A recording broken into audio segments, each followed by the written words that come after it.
আলোচনার পর আমাদের ধারাবাহিক জুমার খুতবার আলোচ্য বিষয় আলমে বারজাক, কবর জগৎ। এই আলোচনা চলতে চলতেই আমাদের সামনে উপস্থিত হয়েছে মাহে মুহররম। আমরা এখন অবস্থান করছি আরবি মাসে মুহররম মাসে। তো মুহররম মাসের অত্যন্ত ফজিলতপূর্ণ প্রথম 10টা দিন, তার মধ্যে 10মতম দিন, এটির ফজিলত অপরিসীম। এই দিনকে কেন্দ্র করে আমাদের সমাজ ব্যবস্থায়, পারিপার্শ্বিক পজিশনে বিভিন্ন ধরনের কুসংস্কার, বিদআত এবং শিরকি আমল প্রচলিত আছে। অনেকাংশে আমরা সেটা জানি, তার থেকে আমরা বিরত থাকি। অপরদিকে অনেকে জানে কিন্তু দর্শক হয়ে যায়। যারা এই দর্শক হয় শিরক, বিদআত এবং কুসংস্কারকে দেখার জন্য, আমি তাদের জন্য বিশেষভাবে বলছি, এই ধরনের খারাপ জিনিস দেখা পরিত্যাগ করুন। তো মূল ধারাবাহিক আলোচ্য বিষয়ে প্রবেশের আগে এই মুহররম মাসের 10 তারিখ আশুরা সম্পর্কে দু একটি কথা কেবল স্মরণ করিয়ে দিতে চাই। পূর্বে এই সম্পর্কে দীর্ঘ আলোচনা আমি করেছি। ইউটিউবে সার্চ দিলে বিস্তারিত আলোচনা ঘন্টার পর ঘন্টা রয়েছে।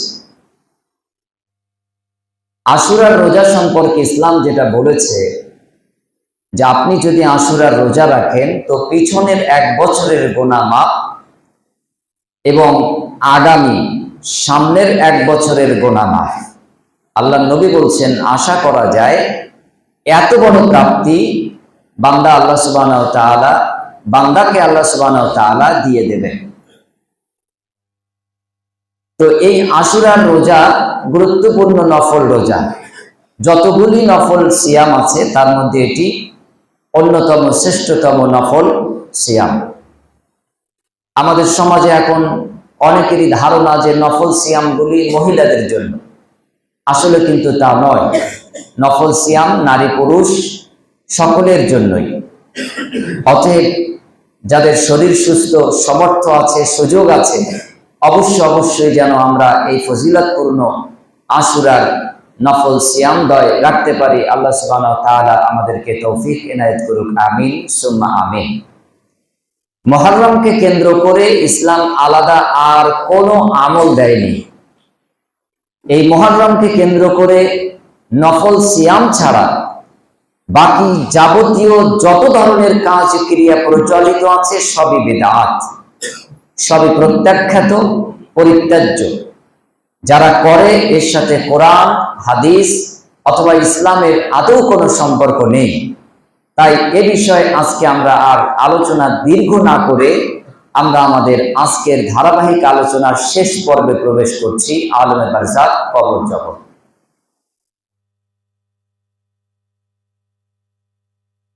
আমি গত সপ্তাহে একজন বিশ্বনন্দিত সাহাবীর ঘটনা দিয়ে কবর জগতের সেই প্রবাহমান, প্রকাণ্ড, কঠিন পরিস্থিতিকে বোঝানোর চেষ্টা করেছিলাম।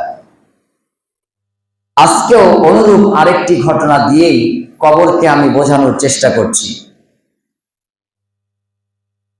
আমরা মাটির গর্ত মনে করি অনেকে কবরকে, আসলে এটি মাটির গর্ত নয়, এটি একটি জগৎ, একটা বিরাট সময় এখানে আমাদের থাকতেই হবে। কেউ আমাদের এখান থেকে একটু সহযোগিতা করে অগ্রসর ঘটিয়ে দিতে পারবে না। এটা আমাদের মনে বিশ্বাস আছে, কিন্তু এখান থেকে পরিত্রাণ এবং উত্তরণ হতে পারি তার জন্য আমাদের অবকাঠামো, আমাদের যে ব্যবস্থাপনা, আমাদের যে আয়োজন, যে প্রস্তুতি, সেগুলি কিন্তু নেই বললেই চলে। যাতে করে সেই প্রস্তুতি, সেই ব্যবস্থা আমরা করতে পারি, তার জন্যই আমার এই দীর্ঘ আলোচনা। আলোচ্য বিষয় আলমে বারজাক, কবর জগৎ। আজকে শেষ পর্ব আলোচনা হচ্ছে।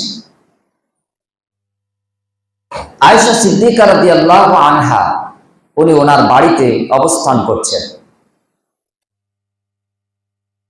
বাড়ির পাঁচিলের অপর দিক থেকে, দেয়ালের অপর দিক থেকে একটা মহিলা ভিক্ষিকা আওয়াজ দিলেন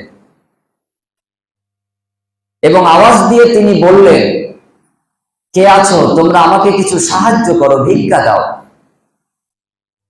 তোমরা যদি ভিক্ষা দাও তাহলে আল্লাহ তোমাদেরকে কবরের আযাব থেকে নাজাত দিয়ে দেবেন, আর তোমাদেরকে ফিতনাতুদ দাজ্জাল থেকে মুক্তি দিয়ে দেবেন, এবং হায়াতকালের, জিন্দিগি কালের যেসব ফিতনা আছে এসব থেকে আল্লাহ সুবহানাহু ওয়া তাআলা তোমাদেরকে নাজাত দিয়ে দেবেন।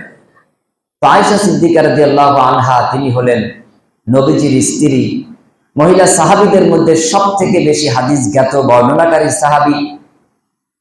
উনি কথাটা শুনে থমকে গেলেন আর বললেন, দাঁড়াও, থামো,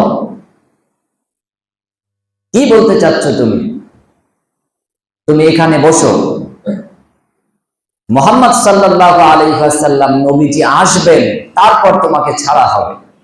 যা খুশি তাই বলছো, একটু ভিক্ষা দাও, একটু দান দাও, দান দিলে তোমার কবরের আযাব নাজাত হয়ে যাবে, দান দিলে ফিতনাতুদ দাজ্জাল থেকে মুক্তি পেয়ে যাবে, দান দিলে হায়াতকাল, জিন্দিগি কালের ফিতনা থেকে তুমি মুক্তি পেয়ে যাবে।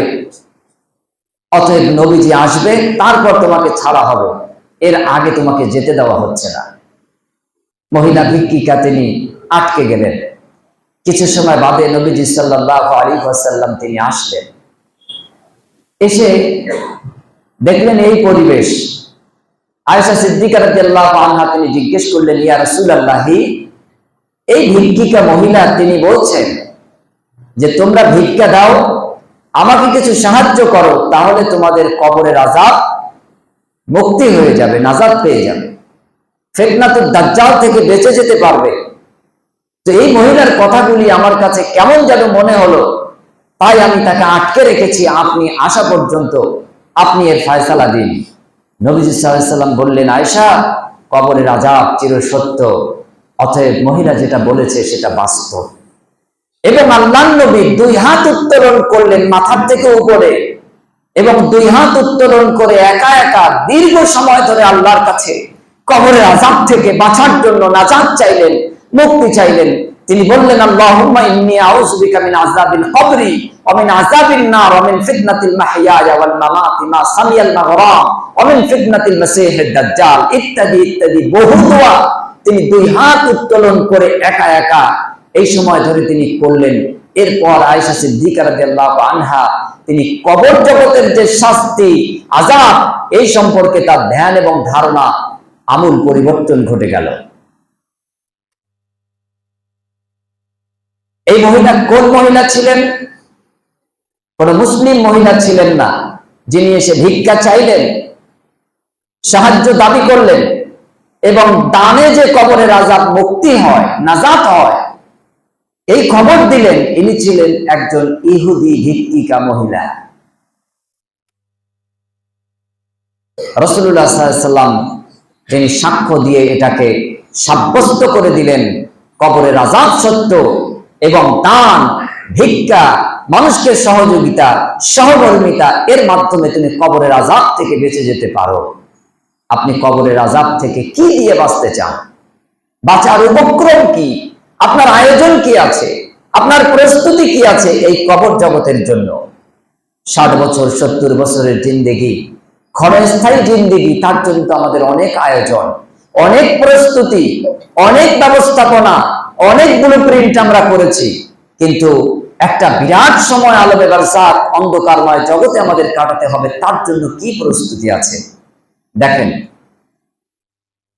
ওসমান বিন আফফান রাদিয়াল্লাহু আনহু রাসূলুল্লাহ সাল্লাল্লাহু আলাইহি ওয়াসাল্লামের একটা ঘোষণা পেলেন যে ইসলামের প্রয়োজনে এখন সহযোগিতা দরকার, অর্থের প্রয়োজন। তো ওসমান বিন আফফান রাদিয়াল্লাহু আনহু তদানীন্তন কালে তিনি 19 কেজি রৌপ্য এটা দান করলেন, 8 কিলোগ্রাম স্বর্ণ এটা সাথে দিলেন।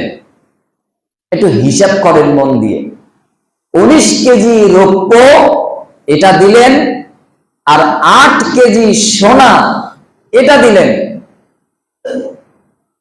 ওসমান বিন আফফান রাদিয়াল্লাহু আনহু তার সাথে দিলেন 1000 ঘোড়া এবং অগণিত অসংখ্য উট এবং উটনি। রাসূলুল্লাহ সাল্লাল্লাহু আলাইহি সাল্লামের এই আহ্বানে, ডাকে সাড়া দিয়ে ইসলামের প্রয়োজনে তিনি এগুলিকে দান হিসেবে আল্লাহর সন্তুষ্টির জন্য পেশ করলেন। 19 কেজি রৌপ্য, 8 কেজি স্বর্ণ, 1000 ঘোড়া এবং অসংখ্য উট, এটা আল্লাহ নবী সাল্লাল্লাহু আলাইহি সাল্লামের সামনে পেশ করে দিলেন ওসমান বিন আফফান রাদিয়াল্লাহু আনহু। এই ওসমান রাদিয়াল্লাহু আনহু তিনি একদিন কবরের পাশ দিয়ে যাচ্ছেন। হঠাৎ করে তিনি কবরের পাশে দাঁড়িয়ে গেলেন। শিশু বাচ্চা যেমন দুধের খিদা পেলে, তৃষ্ণা পেলে হাউমাউ করে কাঁদে, অথবা কোলের শিশু যেমন মা দূরে চলে গেলে দেখতে না পেলে হাউমাউ করে কান্না শুরু করে, সাহাবীরা বলছেন, জাবির রাদিয়াল্লাহু আনহু তিনি বলছেন, আমি ওসমান বিন আফফান রাদিয়াল্লাহু আনহুকে দেখলাম অমনি কবরের পাশে ওই শিশুর ন্যায় হাউমাউ করে কান্না শুরু করলো। আমরা জিজ্ঞেস করলাম, হে ওসমান, তুমি তো জাহান্নামের কথা শোনো, এরকম হাউমাউ করে কাঁদো না, জান্নাতের কথা শোনো, এত চোখের পানি ফেলো না, কিন্তু কবরের পাশে আসলে তুমি এইভাবে শিশুর ন্যায় হাউমাউ করে কাঁদো কেন? তখন ওসমান বিন আফফান রাদিয়াল্লাহু আনহু তিনি বলছেন, আমি নবীজিকে বলতে শুনেছি, কবর হলো আখিরাতের প্রথম স্টেশন। এই কবরে যে আটকে যাবে সে কিয়ামতেও আটকে যাবে, সে জাহান্নামবাসী হয়ে যাবে। আর কবরে যে নাজাত পেয়ে যাবে, মুক্তি পেয়ে যাবে, সে কিয়ামতেও নিস্তার পেয়ে যাবে, জান্নাত লাভ করে ফেলবে। এই জন্য আমি মনে করি কবর সবথেকে ভয়ানক এবং ভয়ানক একটি অবস্থা। 8 কেজি সোনা দান করেছে। আজকের জামানায় আপনি টাকা হিসাব করুন, কত কোটি টাকা এই 8 কেজি সোনার দাম। 19 কেজি রৌপ্য দান করেছে, 1000 ঘোড়া, অসংখ্য উট এবং উটনি দান করেছে। রাসূলুল্লাহ সাল্লাল্লাহু আলাইহি ওয়াসাল্লামের সামনে পেশ করে দিয়েছেন। এই সাহাবী কবরের পাশে গেলে তিনি শিশু বাচ্চার ন্যায় হাউমাউ করে কাঁদতেন।